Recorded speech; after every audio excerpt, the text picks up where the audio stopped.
बहुत समय पहले एक छोटे से गांव में, जो हरियाली से भरे हुए पहाड़ियों और हरे भरे घास के मैदानों के बीच बसा हुआ था, एक विनम्र किसान था जिसका नाम सैमुएल था। सैमुएल अपनी ईमानदारी और कड़ी मेहनत के लिए देश भर में मशहूर था। उसकी मामूली जमीन थी जहां उसने फसल उगाई और पशु पाले। एक वर्ष गांव को एक भरपूर सूखा का सामना करना पड़ा और कई किसानों की फसलें सूख जाने के बावजूद बिगड़ गईं। हालांकि सैमुएल की खेती अजीब तरह से बराबरी बनी रही। गांव वाले उसकी सफलता से हैरान थे, क्योंकि उन्हें पता था कि उसके पास कोई उन्नत सिंचाई प्रणाली या विशेष तकनीक नहीं थी। एक दिन गांव के बुजुर्ग, एक बुद्धिमान आदमी जिसका नाम मिस्टर जॉनसन था, सैमुएल के पास गए और पूछा, सैमुएल, तुम्हारी खेती कैसे फल रही है जबकि दूसरों की बर्बाद हो रही है?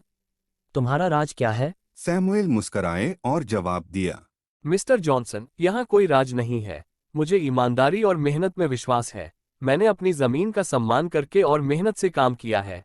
शायद यह अच्छे भाग्य का परिणाम है। वह देखता रहा।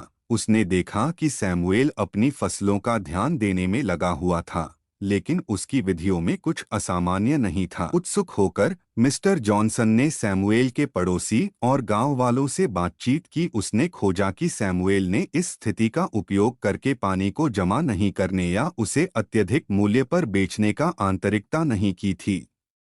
वास्तव में उसने अपना पानी जरूरतमंदों के साथ साझा किया। यदि इसका मतलब था कि उसकी कुछ अपनी ही फसलों की कुर्बानी देना पड़ता था। सैमुएल की ईमानदारी और उदारता से प्रभावित होकर मिस्टर जॉनसन ने एक गांव सभा बुलाई और सभी के साथ सच्चाई को साझा किया। सैमुएल के कर्मों ने न केवल उसकी फसल को बचाया, बल्कि समस्या के समय समुदाय की मदद करने में भी मदद की थी।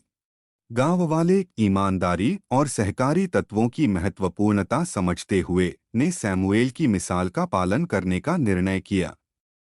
उन्होंने मिलकर सूखा द्वारा उत्पन्न चुनौतियों को पार करने के लिए मिलकर काम करना शुरू किया, संसाधन साझा करना और एक दूसरे की सहायता करना।